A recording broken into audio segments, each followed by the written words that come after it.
আসসালামু আলাইকুম। Hello everyone, কেমন আছেন সকলে? আজকে খুবই শুনতে খারাপ লাগবে, কিছু তিক্ত কথা আমার মুখ থেকে বলতে হচ্ছে। আসলে দিনের পর দিন সম্মিলিত ইসলামী ব্যাংকের আমানতকারীদের নিয়ে যে চোর পুলিশ খেলা হচ্ছে, সেটি অত্যন্ত অত্যন্ত নিন্দনীয় এবং কষ্টজনক অধ্যায়।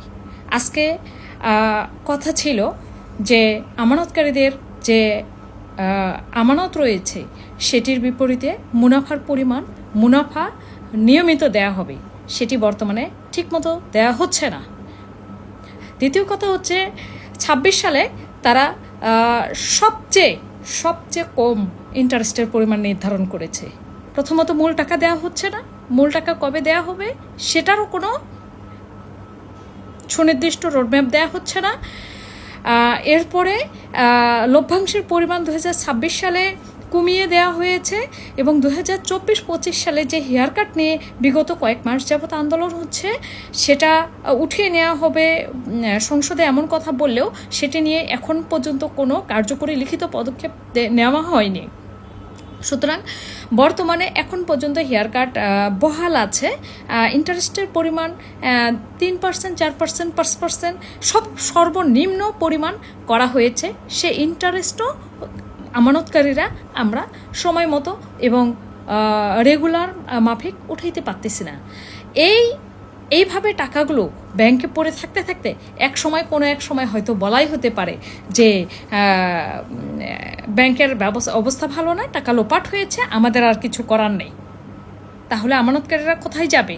এটি মানুষের, আপনারা বোঝার চেষ্টা করুন, এটি মানুষের কষ্ট অর্জিত পয়সা, এটি মানুষের ঘাম ঝরানো পয়সা, এটি শত শত বিধবা বোন, সিনিয়র সিটিজেন, প্রবাসী ভাইদের ঘাম ঝরানো পয়সা। এটি অনেকের জীবনের শেষ সম্বল। এই শেষ সম্বলটুকু আপনারা এভাবে সরকার চাইলেই বিভিন্ন উদ্যোগ গ্রহণের মাধ্যমে কার্যকরী পদক্ষেপ নিতে পারে।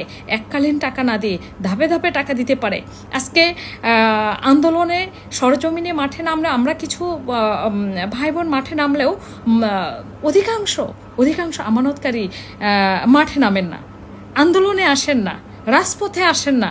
বাংলাদেশে দেখেছেন যে ভদ্রভাবে কোনো আন্দোলন করে কোনো সুষ্ঠু বিচার হয়েছে? হয় নাই। বাংলাদেশ এমন একটা দেশ, এই দেশে ভদ্রতার কোনো দাম নেই। সুতরাং আমি বলবো, আমানতকারীরা, আপনারা, আমার ভাই ও বোনেরা, আপনারা একত্রিত হন, এক কাতারে দাঁড়ান। সব বিভেদ, সব ভেদাভেদ ভুলে যে আমরা টাকা পাবো, এই আশাবাদদের অনেক হয়েছে, অনেক তাদের আশ্বাস দেখেছি, দিনের পর দিন আশ্বাস দেয়া হয়েছে। প্রশাসক আসছে, প্রশাসক গেছে, গভর্নর পরিবর্তন হয়েছে, আমাদেরকে শুধু আশ্বাসের বুলি শুনিয়ে রাখা হয়েছে।